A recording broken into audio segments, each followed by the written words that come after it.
Bonjour à tous.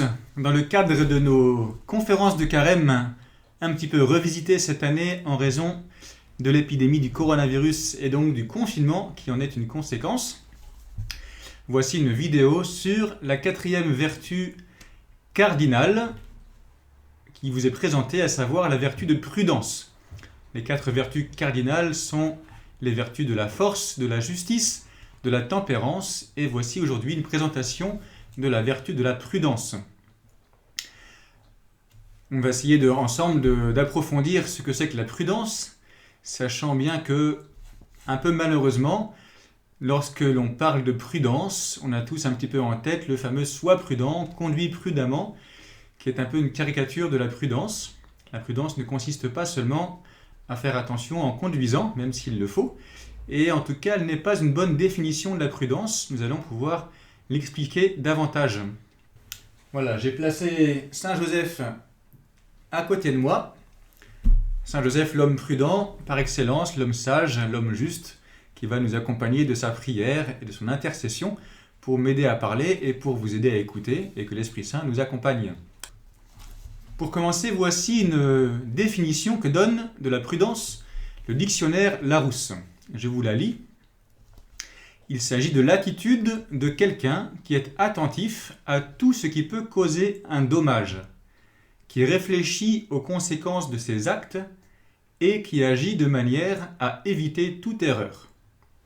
Une définition qui est très convenable du dictionnaire Larousse, mais le Larousse donne comme exemple, c'est un peu cliché, exemple, il conduit avec une extrême prudence. Bon, nous verrons pourquoi la conduite n'est pas l'exemple type de la prudence, tel qu'on l'imagine quand on est prudent en tout cas. En tout cas, cette définition est très bonne. Une attention à tout ce qui peut causer un dommage, qui réfléchit aux conséquences de ses actes, qui agit, donc on voit qu'il y a de la réflexion et qu'il y a de l'action, qui agit de manière à éviter toute erreur. Voilà une définition succincte et assez juste de la vertu de prudence. À présent, voici la définition qu'en donne le catéchisme de l'Église catholique, puisque le catéchisme donne aussi des définitions des vertus, puisque les vertus sont les actes humains qui nous permettent de grandir dans l'accès au bien, vers le bien, et donc vers le bonheur, et donc vers Dieu. Voilà. Vivre sans vertu n'est pas vivre en chrétien. Pour être vraiment chrétien, il faut faire grandir en soi les vertus. Donc voilà ce qu'en donne comme définition ou comme explication le catéchisme de l'Église catholique, c'est au numéro 1806. La prudence, dit le catéchisme, est la vertu qui dispose la raison pratique, retenez ce mot, cette expression de raison pratique, vertu qui dispose la raison pratique à discerner en toutes circonstances notre véritable bien et à choisir les justes moyens de l'accomplir. Donc là, on n'est plus tellement que dans le cadre de la façon dont on conduit. Dispose la raison pratique à discerner en toutes circonstances notre véritable bien et à choisir les justes moyens de l'accomplir. Le livre des Proverbes dit « L'homme avisé surveille ses pas ». L'homme avisé, c'est l'homme prudent. L'homme avisé, l'homme prudent, surveille ses pas. La prudence, continue le catéchisme, est la droite règle de l'action. Et le catéchisme cite ici saint Thomas, après Aristote. La prudence ne se confond ni avec la timidité ou la peur, ni avec la duplicité ou la dissimulation. La prudence est dite auriga virtutum, une expression latine qui signifie qu'elle est directrice des autres vertus. Auriga virtutum, ça veut dire l'aurige, c'est celui qui conduit le char. Dans la civilisation romaine ou grecque, le conducteur du char, c'est un aurige. Donc l'auriga virtutum, c'est la vertu qui dirige les autres vertus. Elle conduit les autres vertus en leur indiquant la règle et leur mesure, en leur indiquant leurs règles et leurs mesures. Autrement dit, pour poser un acte de justice ou un acte de tempérance ou un acte de force, pour reprendre les vertus cardinales, eh bien, j'ai besoin chaque fois de la prudence. Pour poser un bon acte de tempérance, un bon acte de justice, un bon acte de force, il faut aussi un acte de prudence pour diriger l'acte des autres vertus. L'homme prudent décide et ordonne sa conduite suivant ce jugement. Décide et ordonne. Grâce à cette vertu, nous appliquons sans erreur les principes moraux aux cas particuliers et nous surmontons les doutes sur le bien à accomplir et le mal à éviter. Donc ici intervient une autre dimension, la question de l'adéquation entre les principes généraux, universels, principes moraux, et les cas particuliers. Voilà. Il y a des cas particuliers où conduire à 130 km/h sur l'autoroute, c'est un danger. C'est un danger parce qu'on ne va pas assez vite. Par exemple, une ambulance ou un policier qui doit rattraper un voleur, s'il roule à 130 km/h sur l'autoroute, il ne va pas rattraper le voleur. Et donc ce serait un acte imprudent de sa part, de rouler à 130 km/h seulement. Bref, il y a les cas particuliers, il y a les principes moraux universels, et l'homme prudent est celui qui adapte, qui sait adapter, avec des bons moyens et en vue du bien, les règles en fonction des cas particuliers. Voilà comment se termine donc ce paragraphe 1806 du catéchisme de l'Église catholique sur la prudence. Il est assez complet. Et donc en fait, grâce à saint Thomas, à présent, nous allons pouvoir approfondir, ça veut dire revenir sur les différents points qui sont donnés par cette définition et en donner un approfondissement, un éclaircissement. Voilà, après en avoir donné les définitions par le Larousse et par le catéchisme, approfondissons avec cette partie qui s'intitule « La nature de la vertu de prudence ». Voilà. Quelle est la nature profonde de la vertu de prudence ? Nous suivons en cela saint Thomas qui nous dit que la vertu de la prudence est une vertu de la raison pratique. Là, il situe cette vertu particulière dans la faculté de chaque personne qui est l'intelligence. La raison pratique. Vous savez que dans la personne, les facultés sont l'intelligence et la volonté. La prudence est une vertu qui s'applique particulièrement à la raison, et la raison non pas spéculative, ça veut dire la raison qui réfléchit pour réfléchir, mais la raison pratique, à savoir la raison qui est faite pour diriger une action. Saint Augustin écrit « La prudence est la connaissance des choses qu'il faut vouloir et des choses qu'il faut fuir. » Donc une connaissance des choses à vouloir et des choses à fuir. On est bien dans le cadre de la connaissance, donc dans le cadre de la raison. Le prudent est ainsi appelé comme voyant loin. Prudens, en latin, vient du mot porovidens. Porovidens qui veut dire celui qui voit loin. Il est perspicace, l'homme prudent, il est en effet perspicace et voit les vicissitudes des choses incertaines. Voilà.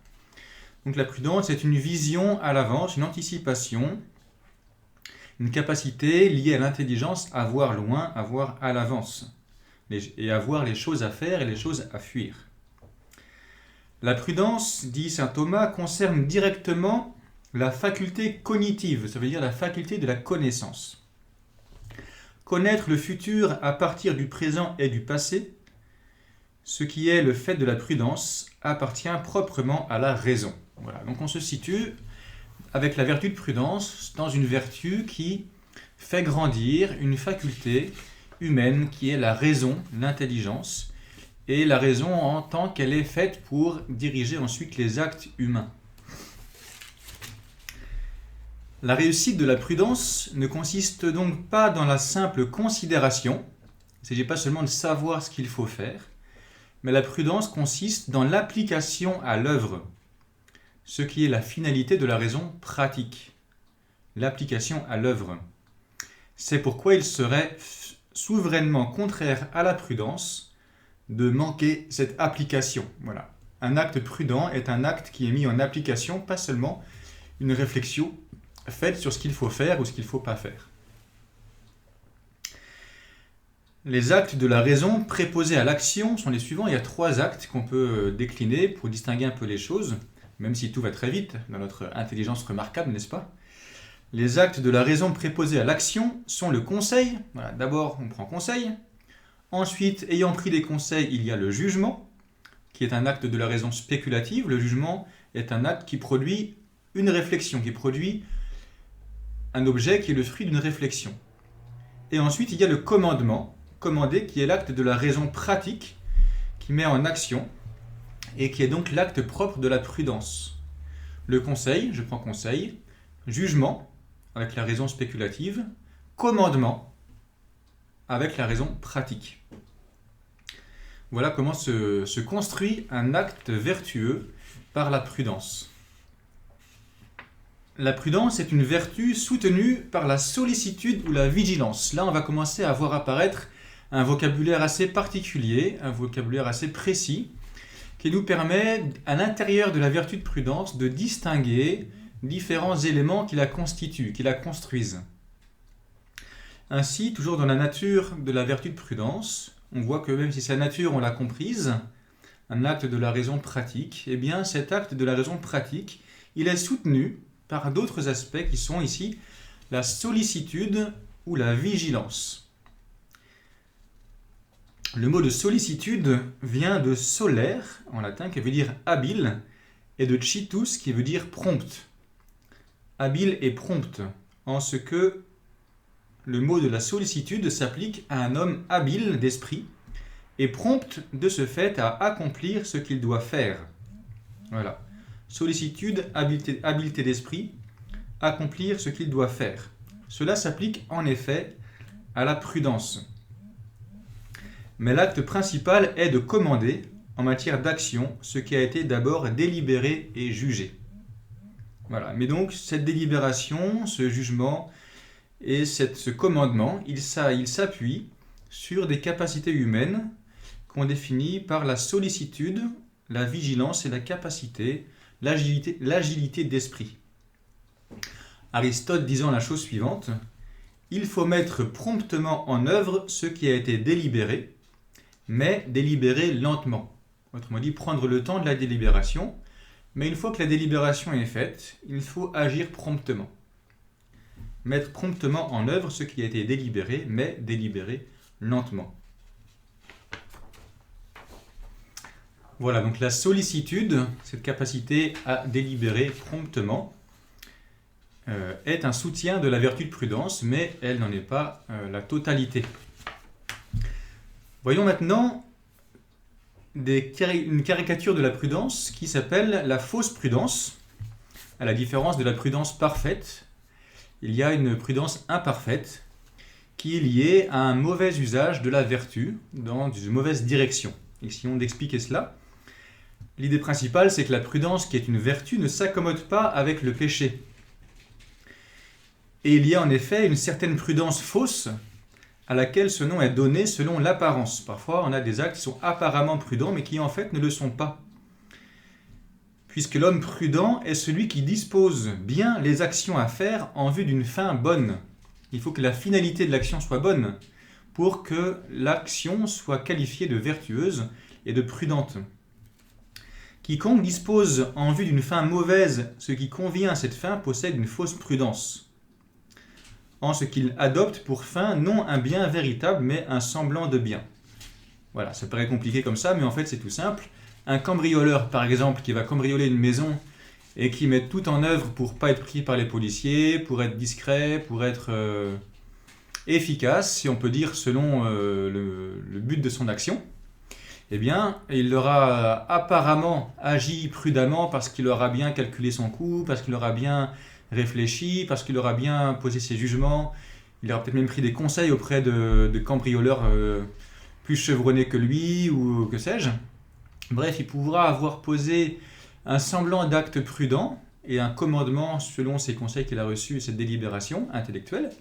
Mais, a priori, le cambriolage n'est pas une bonne action. Ça ne l'est toujours pas. Et donc, même si le processus intérieur est beau, eh bien, la finalité mauvaise de son action fait qu'on ne peut pas dire qu'un cambrioleur agit prudemment. Voilà. Il n'appartient pas, ou en tout cas c'est une fausse prudence, c'est une prudence imparfaite. La seule vraie prudence est celle qui s'applique à des actes bons, fondamentalement bons. D'autres raisons qui feraient que la prudence serait imparfaite. Deux autres raisons. La première raison, c'est parce que le bien qu'elle prend pour finalité n'est pas la fin commune de la vie humaine tout entière, mais d'un ordre spécial d'activité. Par exemple, celui qui navigue est un bon navigateur, celui qui commerce est un homme prudent dans le commerce, mais le commerce ou la navigation ne sont pas la totalité de l'activité humaine. La finalité de l'homme n'est pas la navigation ni le commerce. Et donc, la prudence proprement dite s'applique à des choses qui sont liées à la finalité ultime de l'homme. Voilà. C'est pas pareil que le cambriolage. On est dans un degré différent.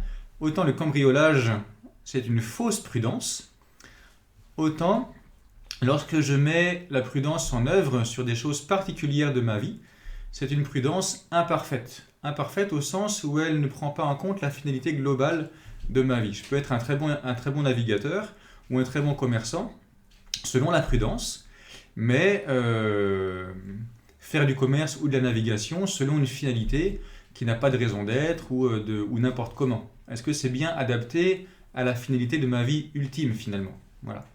Et donc, si on a beau faire des actes particuliers qui sont prudents, si ces actes qui sont faits prudemment, selon la vertu de prudence, ne sont pas en cohérence avec la finalité ultime de ma vie, eh bien, on qualifie cette prudence d'imparfaite. Voilà. C'est de la prudence parce que ce sont des actes bons qui sont faits de bonne manière, mais qui ne sont pas pris en charge par une réflexion sur la raison de mon existence et sur ma finalité propre. L'autre raison qui ferait une prudence imparfaite, c'est s'il manque l'acte principal de la prudence. Tel est le cas de celui qui délibère bien et juge exactement. Voilà, il sait très bien ce qu'il faut faire, comment il faut les faire, il a pris conseil, mais ne commande pas efficacement. Voilà. Celui qui réfléchit, qui prend conseil, qui délibère, qui juge, qui réfléchit même selon la finalité ultime de sa vie, mais qui ne fait rien en conséquence, on ne peut pas qualifier cet homme-là de prudent. Il n'est pas non plus imprudent, c'est pas antinomique, c'est pas une chose contraire à la prudence, mais il est dans une prudence qui est atrophiée, qui n'est pas épanouie. On parle encore ici de de prudence imparfaite. Alors maintenant, comment grandir en prudence? Puisque la prudence est une vertu, elle s'accroît, elle se cultive, elle grandit. Comment grandir en prudence? Aristote dit la chose suivante: la vertu intellectuelle naît et grandit principalement grâce à l'enseignement. Voilà, quand on se place dans le cadre de la vertu intellectuelle, logiquement, la vertu intellectuelle grandit par l'enseignement. Voilà, le moyen de grandir en prudence, ça va étonner les mamans qui me disent, moi, maman me disait, sois prudent en conduisant. Ben oui, mais alors pour être prudent en conduisant, il faut un enseignement finalement. C'est pas une question seulement de tempérance, de maîtrise de soi et de la vitesse. Grandir en prudence, c'est lié à un enseignement. Puisque la prudence est une vertu de l'intelligence pratique. C'est pourquoi cette vertu demande de l'expérience et du temps. Voilà, pour grandir en prudence, il faut grandir grâce à de l'enseignement, grâce à de l'expérience et grâce à du temps. La prudence n'est pas en nous par nature, mais elle l'est en nous grâce à l'enseignement et à l'expérience. Voilà, comment grandir en prudence? Pas forcément en cherchant juste à se maîtriser, il ne s'agit pas de ça. Il s'agit plutôt de mieux connaître et que l'expérience nous apporte davantage de connaissances grâce à l'enseignement qu'on peut recevoir de l'extérieur ou qu'on peut recevoir nous-mêmes par nos expériences. C'est comme ça que l'on grandit en prudence. Voilà, continuons maintenant à approfondir notre connaissance, notre compréhension de la vertu de la prudence en étudiant à présent ce que sont les parties intégrantes de la prudence. Qu'est-ce que c'est que les parties intégrantes? Eh bien, les parties intégrantes d'une maison, par exemple, sont les murs, le toit et les fondations. Voilà, sans mur, sans toit, sans fondation, s'il manque un des éléments, il manque un des éléments qui sont intégrants par rapport à la maison. De la même manière, la vertu de la prudence, comme les autres vertus, a des parties intégrantes. Voici les parties intégrantes de la vertu de prudence. Il y a, premièrement, la mémoire. La mémoire est une partie intégrante, puisque la prudence naît et grandit grâce à l'expérience et au temps, comme nous l'avons vu. Pour grandir en prudence, il faut de l'enseignement, du temps, de l'expérience. Et donc la mémoire, qui permet de retenir dans ses souvenirs les leçons de l'expérience, est nécessaire à la vertu de la prudence. Deuxième partie intégrante de la vertu de prudence, c'est l'intellect ou aussi l'intelligence. On n'entend pas par intelligence la faculté intellectuelle, ce n'est pas la capacité intellectuelle à laquelle on fait allusion ici. On prend le mot d'intelligence ou d'intellect comme la capacité d'une droite estimation de quelques principes initiaux, une droite estimation. Et pour avoir une conclusion dans son intelligence, il faut faire ce qu'on appelle un syllogisme ou encore un raisonnement, avoir des propositions et faire une conclusion. L'intelligence est la connaissance de ce qui est relatif à l'action particulière ou contingente. En plus clair, l'intelligence, l'intellect, c'est la capacité d'assembler, de mettre en relation les principes universels et les cas particuliers, les cas singuliers. Voilà, l'intelligence capte des aspects, des choses, des principes universels, remarque aussi le cas particulier et sait faire un raisonnement avec tout ça pour obtenir une conclusion adaptée à la circonstance présente qui tient compte des principes universels. Et donc ici, on fait appel à une partie intégrante de la prudence qui est donc cet intellect, cette intelligence. Troisième partie intégrante de la prudence, il s'agit de la docilité. La docilité, c'est la capacité d'être pleinement informé par l'enseignement des autres. La docilité, c'est la capacité à être formé par quelqu'un d'autre. On a vu que la vertu de prudence grandit avec l'enseignement. On ne peut pas tout savoir tout seul. Voilà, ce serait prétentieux de savoir, de penser tout connaître tout seul et de tirer les leçons suffisantes de sa propre expérience. On a besoin aussi de l'expérience des autres. Et donc la docilité, c'est cette capacité à recevoir d'un autre un enseignement qu'il a reçu de son expérience ou d'un autre enseignement. Les personnes âgées ou plus âgées sont particulièrement qualifiées pour éclairer quelqu'un d'autre, qui sera donc docile.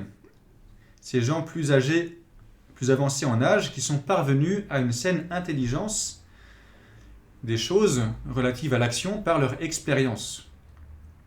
Le livre de Ben Sira le Sage dit la chose suivante : « Tiens-toi au milieu des anciens prudents et unis-toi de cœur à leur sagesse. » Donc la docilité, cette capacité à recevoir d'un autre, en particulier de ceux qui ont l'expérience ou l'enseignement, une chose à recevoir pour soi, voilà, qui ne vient pas de sa propre expérience.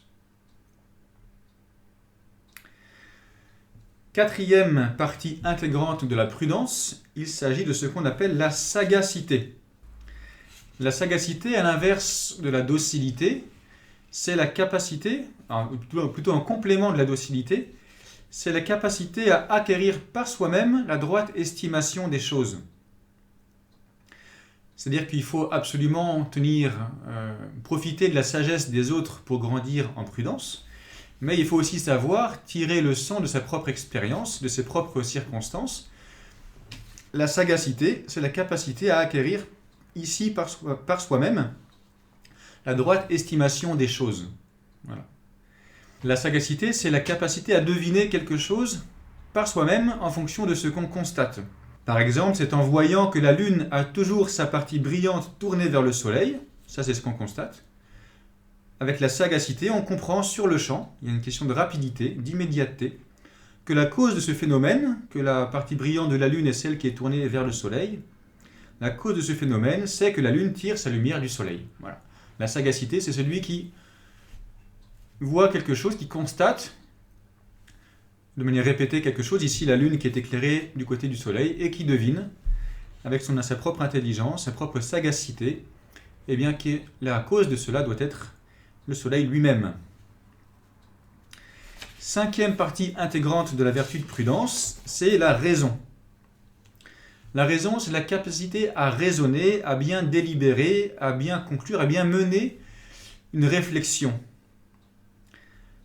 La délibération est une recherche où, partant de certaines données, on tend vers des conclusions. Il est donc nécessaire à la prudence que l'homme sache bien raisonner, puisque la prudence, c'est l'application concrète suite à une réflexion qui pousse à un commandement pour agir. Donc nécessairement, si le raisonnement initial est mauvais, mal fait, eh bien l'acte n'est pas prudent. Mais on peut poser un acte prudent si on raisonne bien.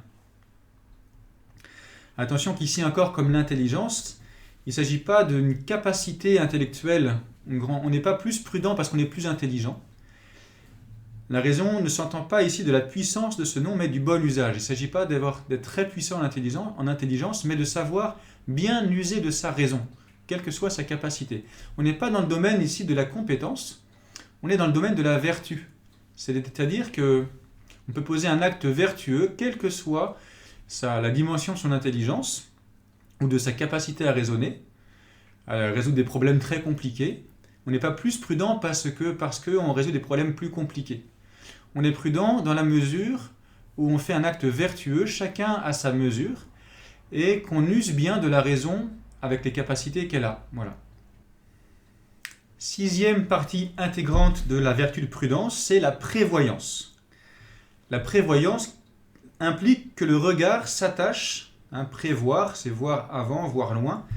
La prévoyance implique que le regard s'attache à quelque chose de lointain, comme à un terme auquel doivent être ordonnées des actions présentes.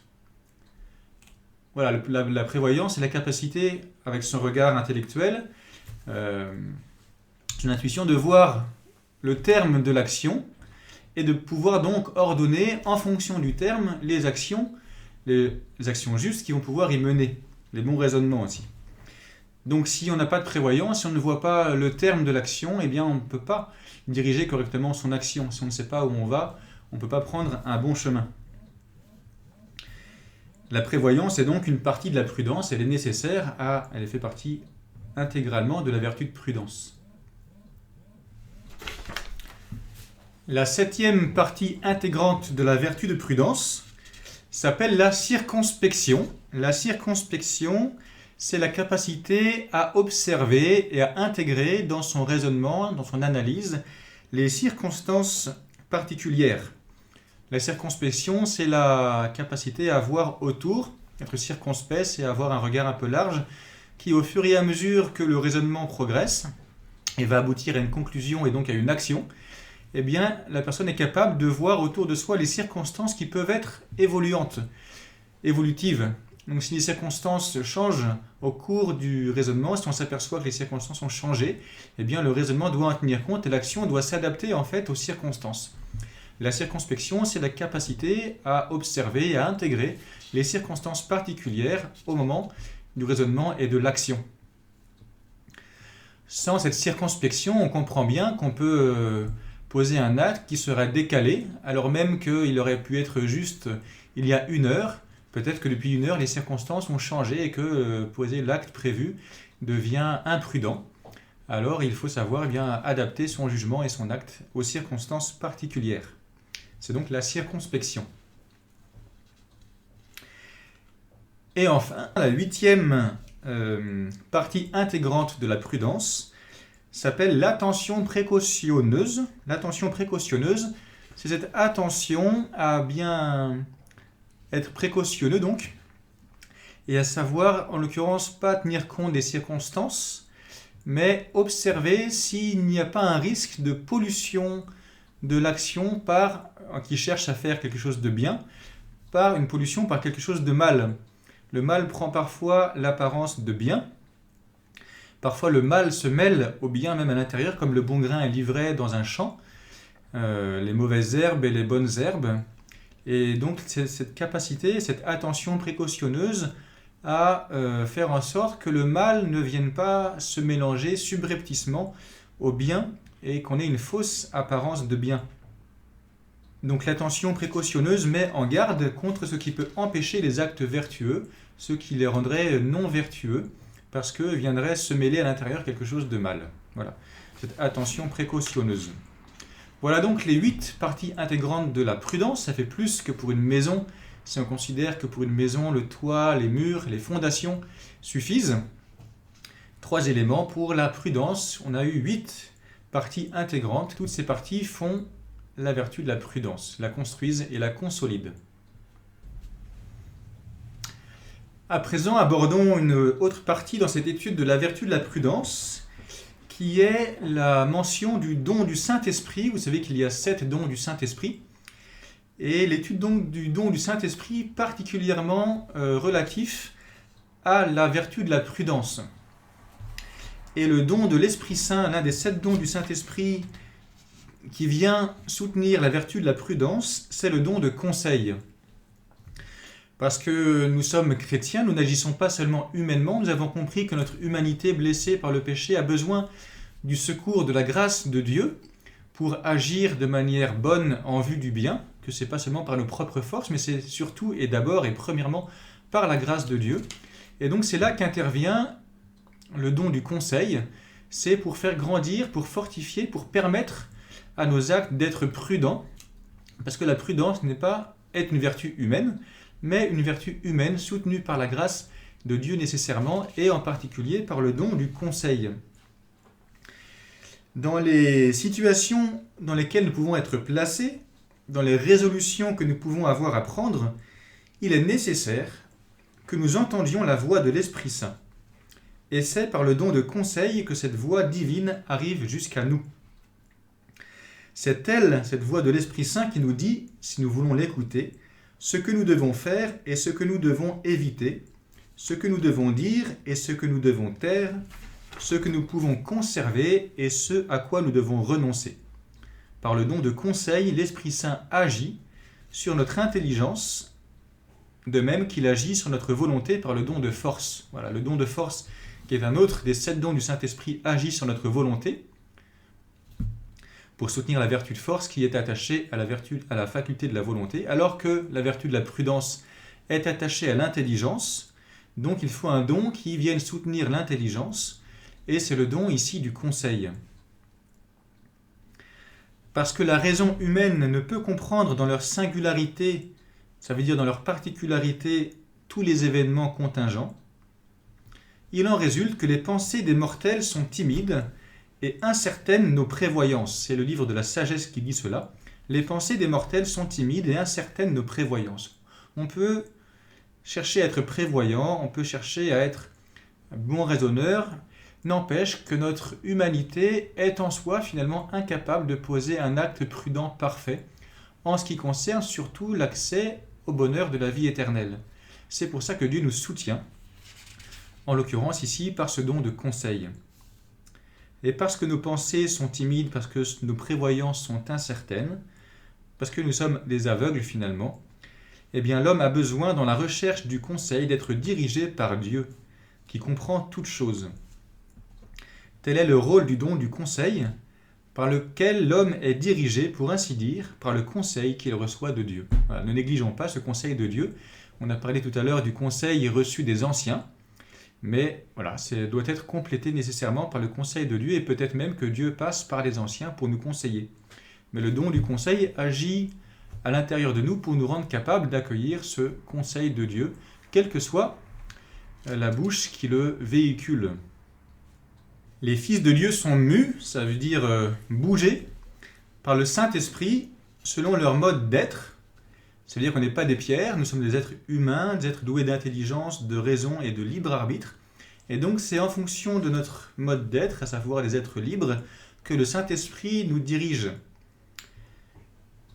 Et c'est par la faculté de la volonté et de la raison que l'Esprit Saint vient aider en fait notre liberté, soutenir notre liberté pour se diriger vers le bien. Ainsi, en tant que la raison est instruite par le Saint-Esprit de ce qu'il faut faire, le don de conseil convient aux enfants de Dieu. Et saint Thomas associe à ce don de conseil une des 8 béatitudes, et il associe celle-ci au don de conseil. Bienheureux les miséricordieux, car ils obtiendront miséricorde. Il dit que cette béatitude correspond particulièrement au don du conseil, parce que, comme dit saint Augustin, le conseil convient aux miséricordieux, car le seul remède qui nous délivre des grands maux est de remettre aux autres et de pardonner. C'est intéressant à approfondir, que finalement le but de la vie, c'est de rejoindre l'amour de Dieu. Cet amour de Dieu est donc l'amour du prochain. Notre vertu de prudence nous aide à conduire notre vie, nos actes vers ce bien-là. Et donc, il a mis la béatitude particulièrement adaptée qui s'associe au don du conseil, le meilleur conseil qu'on puisse recevoir de l'Esprit Saint pour grandir dans la vertu de prudence qui nous conduit vers le bien, c'est « Bienheureux les miséricordieux, car ils obtiendront miséricorde ». Nous entamons à présent la dernière partie de notre étude de la vertu de la prudence, en mentionnant maintenant, après avoir étudié la nature de la prudence, les parties intégrantes de la prudence, le don du conseil associé à la prudence, nous abordons à présent ce qui s'oppose à la prudence, ce qui s'oppose à la vertu, ce sont les vices. Voyons donc les vices qui s'opposent à la prudence. Une manière de grandir dans la prudence, c'est aussi d'éviter ce qui n'en a que l'apparence ou même ce qui s'y oppose. Ça ne vous surprendra pas, le vice principal opposé à la prudence, c'est l'imprudence. Mais qu'est-ce que l'imprudence? C'est pas seulement de conduire trop vite. Il y a imprudence lorsque la raison agit et procède d'une manière contraire à la prudence. Donc l'imprudence, c'est d'abord un acte qui se situe, un vice qui se situe dans l'intelligence, dans la raison. C'est lorsque la raison agit et procède d'une manière contraire à la prudence. Bien sûr que l'acte ensuite est en conséquence, mais le problème de l'imprudence se niche à l'intérieur de l'intelligence. Par exemple, si la droite raison prudente agit par voie de délibération, voilà, quand on agit prudemment, on agit en réfléchissant à ce qu'on fait, avec tout ce qu'on a étudié par avant. L'imprudence, au contraire, dédaigne de délibérer, ça veut dire se refuse à réfléchir, à raisonner. Et dédaigne aussi des autres qualités, d'autres parties intégrantes de la prudence, on les a vues, la prévoyance par exemple, si on ne veut pas par négligence, par paresse, être prévoyant, alors qu'on en a la capacité, eh bien on commet des actes d'imprudence. Il y a péché contre la prudence si l'on s'écarte des règles garantissant sa rectitude. Voilà, les règles, on les a vues avec les parties intégrantes principalement, les conseils, etc. Si l'on s'écarte des règles garantissant la rectitude, eh bien on pêche contre la prudence. Il en va ainsi de l'action précipitée, ou plus grave, du mépris des enseignements divins. Voilà, l'action précipitée, la négligence dans le fait de bien raisonner, ou dans le mépris des enseignements des plus anciens ou plus graves des enseignements de Dieu, eh bien, il y a acte d'imprudence. Cette imprudence se caractérise donc par de la précipitation ou de la témérité. La précipitation, c'est quand on est porté à agir par élan de volonté, quand la volonté dépasse le rythme prudent que donnerait l'intelligence, élan de volonté ou de passion, en sautant ces degrés de réflexion, de délibération, de raisonnement, on tombe dans la précipitation. Et on appelle actes téméraires ceux qui ne sont pas gouvernés par la raison, ce qui arrive de deux manières, ou bien sous l'effet de la volonté ou de la passion, ou bien par mépris de la règle directrice, et c'est proprement ce qui implique la témérité. Voilà, quand on néglige la règle directrice de la vertu de prudence. La racine de ce péché de précipitation, de témérité, c'est l'orgueil. L'orgueil qui refuse de se soumettre à une règle étrangère. Donc on voit comment tout est un peu connecté entre les vertus, entre les vices aussi, et comment on peut mal agir et pécher contre la prudence par précipitation, par témérité, finalement en se croyant plus fort que tout et qu'une intuition peut suffire et peut remplacer un raisonnement, peut remplacer le conseil d'un autre. L'inapplication aussi est une manière d'être imprudent.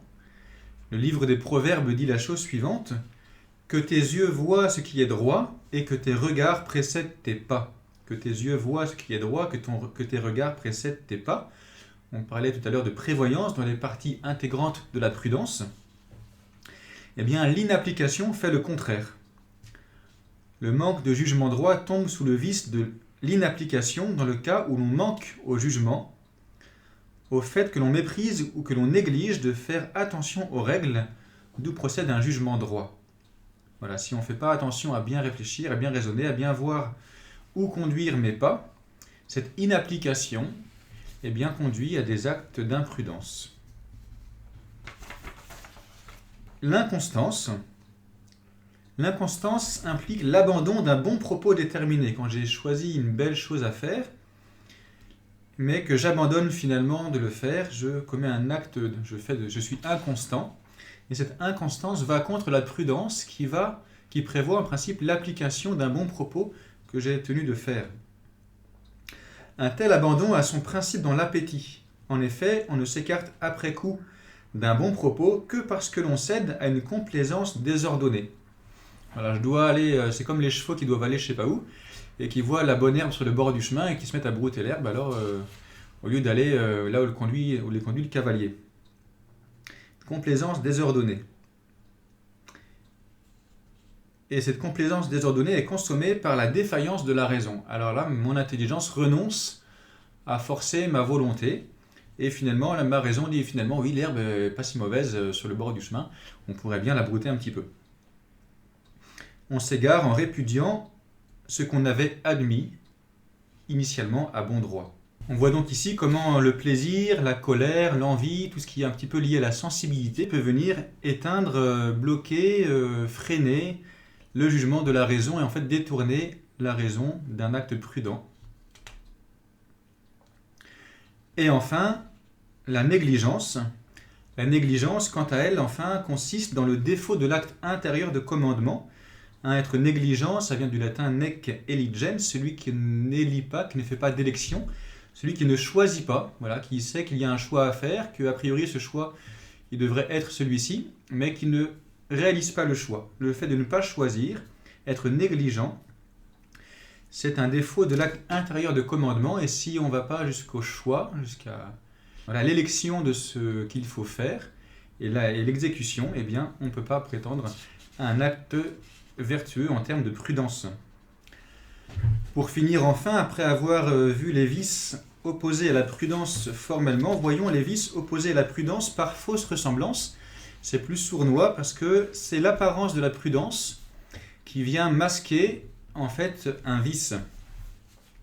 Ainsi en est-il de la prudence de la chair, par exemple. La prudence de la chair consiste au fait de traiter les biens charnels comme de la fin ultime de sa vie. Par exemple, le fait de se nourrir, c'est un bien, mais ce n'est pas la fin ultime. Voilà, si on exécute prudemment des actes qui sont destinés à bien se nourrir, c'est une très bonne chose, mais si on a fait de cette raison de fait de se nourrir la fin ultime de sa vie, sa raison d'être, alors on a beau le faire prudemment, c'est un détournement de la vertu de prudence, c'est une fausse prudence, une fausse ressemblance. On appelle ça la prudence de la chair, la prudence qui s'applique absolument et exclusivement aux biens charnels. Alors que la prudence nous conduit vers des biens spirituels, vers notre bien ultime et total. Dans la fausse prudence, on peut noter aussi la ruse. La ruse s'oppose à la prudence avec une certaine ressemblance parce que la raison s'emploie dans le cas de ruse au service d'une finalité qui a une bonté non pas vraie mais apparente. Voilà. Lorsque le bien qu'on poursuit est un bien apparent seulement, donc un faux bien, et qu'on s'applique à bien le faire, on est dans la ruse. On masque par une bonne démarche un intérêt qui n'est pas bon. Ou bien on peut aussi utiliser des moyens qui ne sont pas bons. La fin ne justifie pas les moyens.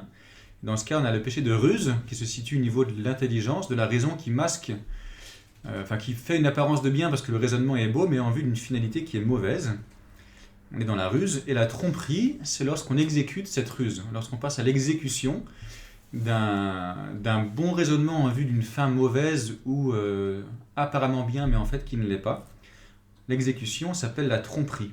Et elle peut s'appeler aussi la fraude. Et une dernière manière de repérer la fausse ressemblance avec la prudence, c'est dans le souci pour les affaires temporelles. La sollicitude pour les biens temporels peut être illicite de 3 manières. Il y a 3 manières par lesquelles on a une fausse prudence.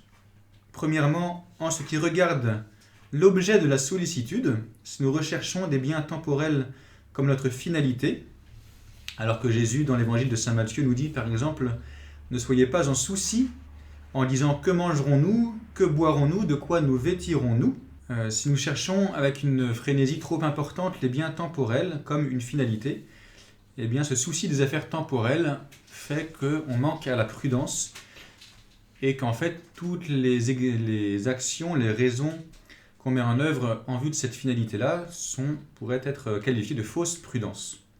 Deuxièmement, la sollicitude des biens temporels peut être illicite d'une deuxième manière, du fait que l'action superflue que l'on met de l'application superflue que l'on met à se procurer ces biens.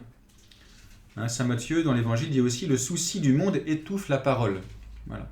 Le souci excessif pour les biens temporels, même si on mène cette recherche avec prudence, apparemment, et en fait, ce souci étouffe en nous la parole de Dieu, étouffe la prudence qui doit s'exercer, s'appliquer à la recherche de notre fin ultime. Et enfin, ce souci est illicite du fait de la crainte superflue, lorsque l'on craint, faisant ce que l'on doit, que le nécessaire ne vienne à manquer. Voilà, quand on agit avec la crainte en fait, la peur de manquer.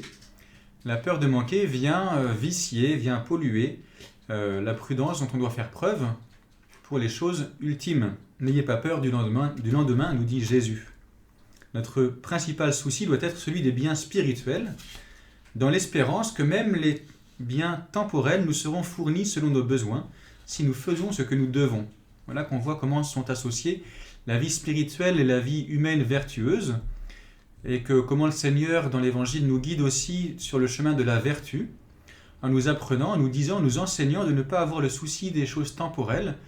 Jésus nous dit, cherchez d'abord le royaume des cieux, le reste vous sera donné de surcroît. Voilà. Et quand on s'attache d'abord au reste, on a beau le faire avec de la prudence, on est dans la fausse ressemblance avec la prudence. Nous devons plutôt rechercher les biens spirituels et faire confiance à la parole de Dieu qui nous dit que alors rien ne nous manquera. Le souci de l'avenir aussi donc concerne cette fausse ressemblance avec la prudence. Ne soyez pas en souci du lendemain, nous dit Jésus. Et le livre de Qoéleth nous dit, il y a un temps et un moment pour tout. Le Seigneur Jésus ajoute, demain se souciera de lui-même, c'est-à-dire il aura sa propre sollicitude. À chaque jour suffit sa peine, à chaque jour suffit sa sollicitude. Pendant l'origine de ces vices, ce souci de l'avenir, ce souci excessif des choses temporelles, vient de l'avarice. Voilà, l'avarice est un vice qui vient nous empêcher, qui vient détourner la vertu de prudence en la faisant s'appliquer à des choses superflues, en lui donnant une fausse apparence de vertu. Concluons maintenant notre étude de la prudence avec cette conclusion qui serait une sorte d'ouverture et une conséquence, comment vivre prudemment, en rappelant un petit peu cette définition. La prudence, comme on l'a bien compris maintenant, est une sagesse pratique, donc une sagesse qui est liée à l'intelligence, mais pratique parce qu'elle est destinée à être mise en pratique.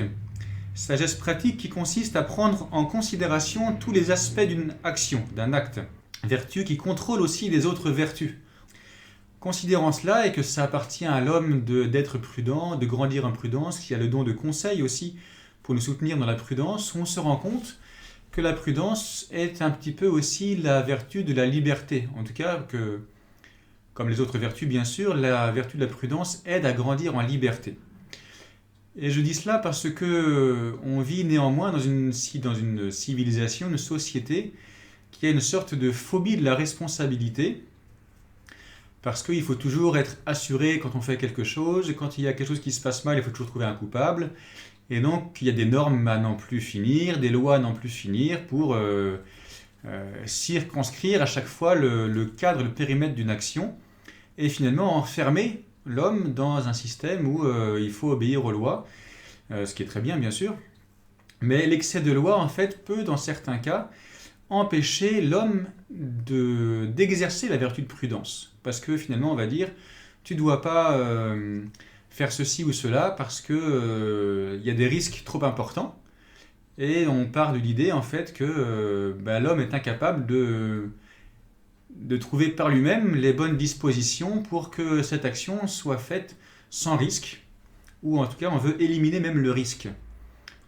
Et si on veut éliminer le risque, ça veut dire qu'on ne veut plus permettre à l'homme de prendre lui-même la mesure des risques qu'il prend, d'évaluer les situations, etc.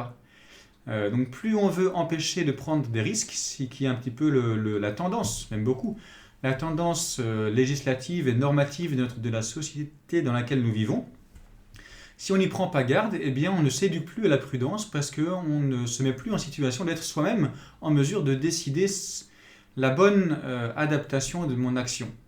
Et donc j'attire votre attention dans cette conclusion sur cette phobie du risque et cet attachement excessif au risque zéro qu'on subit, hein, on ne le choisit pas tellement, on le subit. Et l'homme, du coup, n'est pas éduqué à être responsable. On n'éduque pas les enfants à la responsabilité parce qu'on est dans un système de loi qui, de toute façon, nous limite. Donc il faut connaître les lois, appliquer les lois, être prudent dans l'application des lois, bien sûr. Mais voilà, si on veut faire, par exemple, une sortie en vélo avec les enfants de chœur, eh bien, on est très vite soumis à des lois, des restrictions de distance, de sécurité, etc., qui sont bonnes en soi, mais qui sont finalement très limitatives et qui souvent empêchent l'action de se faire parce que c'est trop compliqué. Voilà. Et on suppose que la personne qui voudrait faire cette sortie en vélo, eh bien, n'est pas en mesure d'évaluer les risques qu'elle prend et de faire que ça se passe bien. Et c'est un peu ça la tendance. C'est le maréchal Lyautey qui disait « Quand les talons claquent », il parlait des militaires, « quand les talons claquent, les cerveaux se vident ». Voilà, c'est quand on obéit bêtement aux lois, aux ordres, les cerveaux se vident.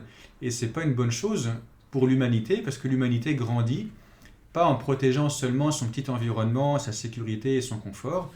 L'humanité grandit par la vertu, en devenant davantage vertueux, en posant des beaux actes de prudence, en laissant cette capacité, cette liberté davantage aux hommes, eh bien on aurait davantage de succès dans la croissance de l'humanité.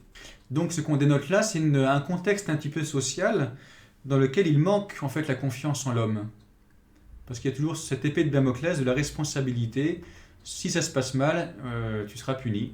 Le responsable, le président de l'association, que sais-je, aura l'amende ou sera condamné, il y aura un jugement contre lui. Et donc on n'apprend pas, à cause de ça, si on ne fait pas attention, à vivre prudemment. Bizarrement, ça paraît paradoxal, mais en fait, on vit imprudemment parce que cet excès de sécurité par les lois, en fait, nous amène à ne plus exercer la vertu de prudence suffisamment et donc à être imprudent. On vit une sorte d'inflation du principe de précaution au détriment du principe de responsabilité. Voilà. Je vous laisse ça un petit peu en conclusion parce que ça montre un petit peu comment on a aussi un contexte social qui peut être un petit peu gênant, un petit peu asphyxiant, notamment dans la prudence. Essayons, dans le cadre qui nous est autorisé pour l'instant, quand même de voir comment la prudence peut nous faire grandir, comment on peut éduquer les enfants à être des hommes et des femmes prudents.